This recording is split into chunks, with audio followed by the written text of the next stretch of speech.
d'Olivier Weber. Le coronavirus ne fait pas de discrimination, mais aux États-Unis, il semble particulièrement toucher une certaine couche de la population. Dans cette unité de soins intensifs de New York, presque tous les patients sont noirs. Stéphane Flores est médecin urgentiste dans la ville. Les personnes que nous voyons le plus sont des Afro-Américains et sont des Noirs, avec un faible niveau socio-économique.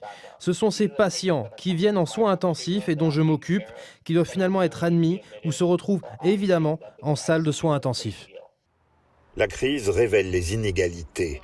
La communauté noire a tendance à être plus pauvre et souffre de taux bien plus élevés de diabète, d'obésité, de maladies cardiaques et d'hypertension. Pour le maire de New York, c'est une source de honte.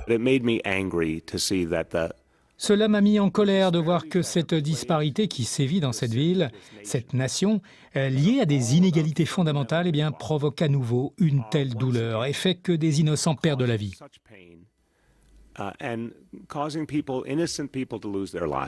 Les chiffres sont choquants. À Milwaukee, dans le Wisconsin, près des 3/4 des personnes décédées sont noires, alors qu'elles ne représentent qu'un quart de la population. Dans l'Illinois, 42% de ceux qui ont perdu la vie sont afro-américains, mais ne représentent que 14% de la population. Même scénario en Louisiane, où la communauté noire représente 70% des décès, mais est une minorité. Le médecin en chef des États-Unis a évoqué ses propres problèmes de santé. J'ai partagé le fait que je souffrais personnellement d'hypertension. J'ai une maladie du cœur et j'ai passé une semaine en soins intensifs en raison de problèmes cardiaques. Je souffre d'asthme et je suis pré-diabétique.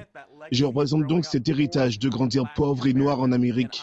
Et moi, ainsi que de nombreux Noirs américains, sommes plus à risque du Covid. Tous les Américains vivent aujourd'hui dans l'angoisse, mais pour les Afro-Américains, cette angoisse est plus grande encore.